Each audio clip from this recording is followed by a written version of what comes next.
She is living out her best life, while I am here, broken, traumatized, unable to move on months after D-Day. I feel like the absolute biggest loser in the world. I can't believe all of this is happening to me. Almost 8 months since D-Day, and I'm 26. I'm more broken, more lost, and more hopeless than ever while she 27F is off living her best life. Quick backstory, we were together for 5 years. Met in college, we were best friends before we were anything romantically. Both chronically lonely, both dreaming of escaping this country where surviving costs more than a paycheck. Our biggest dream, leave this place. Next dreams, live together, travel the world, just be free. We were each other's world. Her mental health was fragile, I mean really fragile. I carried the weights of both our pains. I never let her see me cry. I let her believe everything would be okay, even when I was crumbling. I was her emotional punching bag. But it's okay, as long as I can make her hope, everything is okay.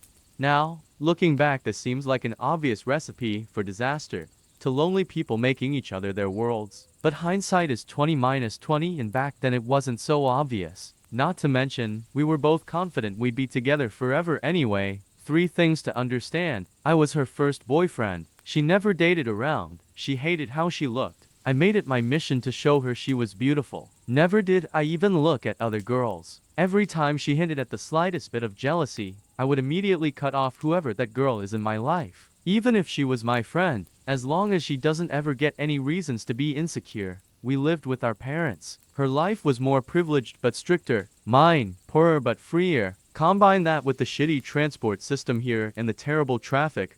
We were forced to make the most out of what we had. But don't expect dates to be like scenes from a romantic movie set in Europe. Then came Italy. A chance for her to study abroad. I supported her until we spent some time to think about it and decided it wasn't really sustainable. I helped redirect her towards something more practical. People called me selfish, which was unfair because I truly wanted what was best for her. That dream then died. She was heartbroken, even suicidal. I stayed. I held her hand and made her feel safe. Eventually, another opportunity knocked. A chance for her to migrate and work in a first world country. So she took it and I supported her fully. I was happy for her, and for us. And soon, I will follow her anyway, and we will finally get to live our dreams. She would wait for me, of course. If it was me who left first, I would have waited a lifetime. Surely she'll be patient enough for a couple of months. It's me, her other half, her best friend, our dreams. But it never happened. Well, it did. But it's not like what we had in our heads at all. 3 months after she left, D-Day happened. And I would skip a lot of details here, but it was a pretty traumatizing long-term affair. Yeah, it wasn't a one-night thing. Contrasting life here, where everyone has a 9-hour shift daily, where commuting would easily take 3-4 hours of your day, and for her, where she had strict parents, the freedom she tasted there was too intoxicating for her. The highs she got from all the attention she was getting from all the guys there was too much. For almost 2 months, I spent every night staying up late, crying to her on the phone, begging her to stop. The thing that my dumb ass keeps on clinging to is the fact that she keeps telling me that she still loves me and still sees a future for us together, but she just wants to enjoy this lifestyle which she never had before. Due to the 3 key details I shared, I think that's when she lost respect for me. She came home that November. For a month, it was almost like nothing happened. I think she loves me when she's lonely because I'm good at giving her all the validation she could ever need. But when things go quiet, I remember everything. The apologies were hollow. She wanted to move on like none of it happened and sweep it all under the rug. Still, we pushed through. Then January came. I followed her abroad. In the first week, she was already distant again. I was alone in our apartment, jobless, clinging to hope. 5th day in, I snooped, found things I shouldn't have, deleted them. We fought. She told me to get a job and move out, which was impossible. My visa depended on us being together. Didn't matter. She kicked me out anyway. I quit my job, took out loans, left everything for us. I was sleeping on the couch for a month, watching her giggle on her phone, planning dates with other men right in front of me. Being the prideless idiot that I am, I begged her, once again, multiple times, to reconsider and not to give up on us. But she has already made up her mind. She has completely rewritten our story in her mind. To her, we were this couple who has always been a mistake. To her, I never contributed to anything good in her life. She said I've done nothing but hold her back. She literally said I can't wait for you forever. I wasn't asking for forever, for a life with her. I did, but not for her to wait on me. I was just asking for a couple of weeks. I spent weeks waiting for her to finish her little adventures. Unfortunately for me, she has surrounded herself with people who are either just surface-level friends who don't truly care enough to dissect her situation, and would just do what a good surface-level friend would do, just support her by telling her what she wants to hear.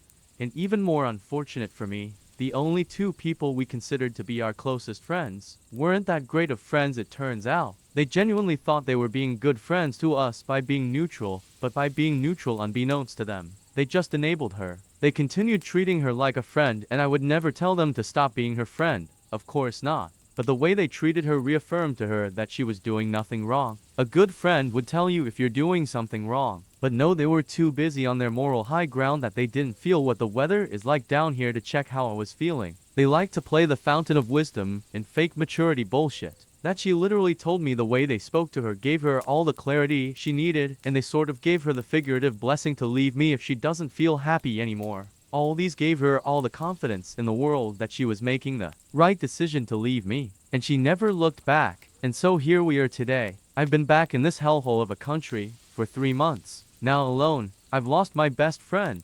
I'm crippled in debt.